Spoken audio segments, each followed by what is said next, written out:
कोटा शहर की विज्ञाननगर थाना पुलिस ने शहर पुलिस के विशेष दल के साथ मिलकर आज एक बड़ी कार्रवाई को अंजाम देते हुए कोटा शहर में एक अंतर्राज्यीय सेक्स रैकेट का भंडाफोड़ किया है। सिटी एसपी केशर सिंह शेखावत के मुताबिक मुखबिर की इत्तला पर पुलिस ने विज्ञाननगर इलाके के होटल द रेड स्क्वायर पर छापा मारा था, जहाँ से कुल मिलाकर 4 गिरफ्तारियां की गई है।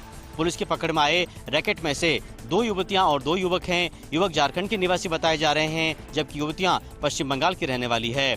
शायद इन्हें जिस्म फरोशी के धंधे के लिए बंगाल से कोटा लाया गया था, जबकि प्राथमिक तौर पर पुलिस युवकों की भूमिका दलाल के रूप में मानकर चल रही है। बहरहाल इन चारों को गिरफ्तारी के बाद आज कोर्ट में पेश किया गया है, जहां से कोर्ट ने फिलहाल चारों को जेल भेज दिया है। बहरहाल कोटा शहर पुलिस इस सेक्स रैकेट की आगे की कड़ियां तलाशने में जुटी हुई है। हंगामे के बीच पारित हुआ बीकानेर नगर निगम का बजट बैठक में कांग्रेसी पार्षदों ने किया खासा हंगामा। दरअसल कांग्रेसी पार्षदों का आरोप था कि सदन के भीतर ही पुलिस तैनात कर दी, जो ठीक नहीं है। लोकतांत्रिक व्यवस्था में ऐसा नहीं होता है। इस बात को लेकर कांग्रेसियों ने जमकर हंगामा किया। पार्षद अंजना खत्री, जावेद पढ़ियार, आनंद सिंह सोढ़ा समेत कई पार्षद बैल तक पहुंच गए। उन्होंने काले झंडे लहराए, मेयर के खिलाफ नारेबाजी की। तो वहीं मेयर सुशीला कंवर ने हंगामे के बीच ही बजट अभिभाषण पढ़ा और कहा कि 360 करोड़ के करीब का बजट पारित किया जा रहा है। हमारी कोशिश है कि बीकानेर का विकास हो। पार्षद गणों को ये बात समझनी चाहिए कि इस बजट पर चर्चा होनी चाहिए थी, जो नहीं की गई है। तो वहीं कांग्रेस का बयान आया कि पूरे मामले में जिस तरह से पुलिस तैनात की गई थी वो अपने आप में निंदनीय है। साथ ही साथ कांग्रेस ने ये भी आरोप लगाया कि होमगार्ड में तैनात कुछ लोगों ने डंडे भी उठाए। हालांकि मेयर ने इसको सिरे से खारिज किया। तो इसी बीच एक पार्षद भाजपा नेता भगवान सिंह मेड़ते की अगुवाई में नगर निगम में धरने पर बैठे हैं। भाजपा के ही पार्षद हैं। इनका आरोप है कि आयुक्त मिलते नहीं 2100 रुपए का इनाम इन्होंने घोषित कर रखा है और आज सद्बुद्धि यज्ञ भी किया। कमाल की बात यह है कि दूसरा दिन है लेकिन कोई वार्ता नहीं हो रही है। तो कुल मिलाकर ये कहा जा सकता है कि निकायों में बैठकों में चर्चा और विकास की विजन पर बातचीत होने की बजाय आजकल हंगामे ज्यादा हो रहे हैं।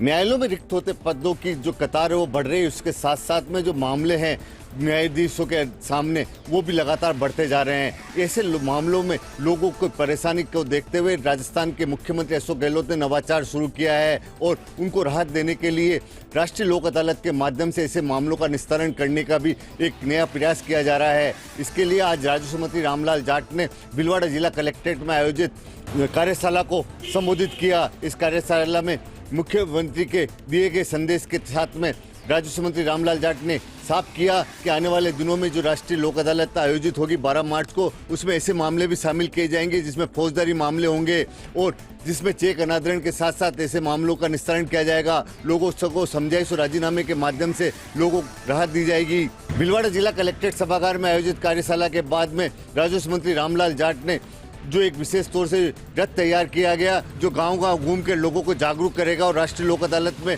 शामिल होने के लिए प्रेरणा देगा। इस मौके पर एक पोस्टर का विमोचन भी किया गया। इस पूरे कार्यक्रम के दौरान विधिक सेवा प्राधिकरण के सचिव महेंद्र कुमार दवे भी मौजूद रहे।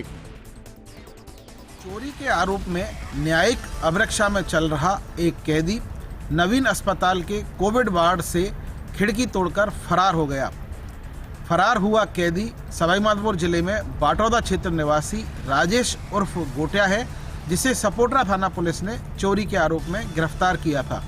एसपी शैलेंद्र इंदौलिया ने बताया कि सपोटरा थाना पुलिस ने बीते दिनों हुई चोरियों के आरोप में राजेश उर्फ गोटिया को गिरफ्तार किया था।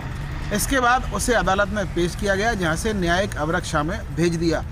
कैदी की कोरोना रिपोर्ट पॉजिटिव आने के कारण उसे कोविड वार्ड में रखा गया था, जहां बीती रात खिड़की तोड़कर वह फरार हो गया।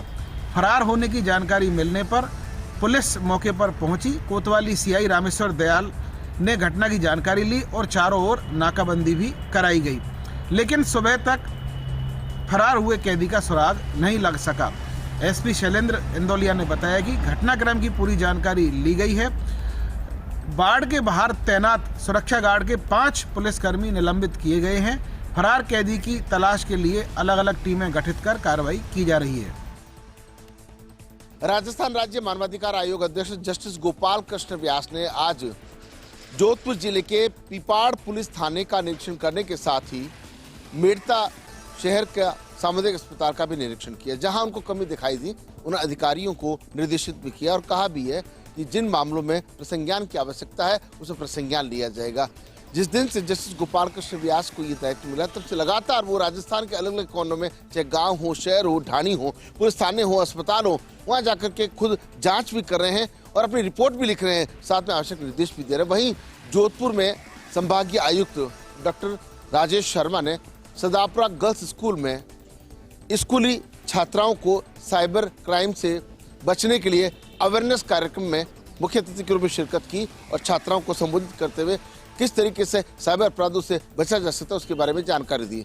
दरअसल सत्यमेव जयते स्टूडेंट सोसाइटी और institute of leadership and skill development की ओर से लगातार साइबर अपराधों की रोकथाम के लिए कॉलेजों में अभियान चलाया हुआ था। अब आज से स्कूलों में उसका आगाज हो गया है। जो एक्सपर्ट अमृता स्टूडिया और सत्यमेव जयते की टीम की अध्यक्ष विमला गट्टानी के अलावा मुख्य जिला शिक्षा अधिकारी बलूराम कीचड़ और स्कूल की प्रिंसिपल सरोज जाखड़ ने भी साइबर अपराध से बचने के लिए छात्राओं को विशेष रूप से निर्देशित किया और सावधान रहने की अपील की। चलिए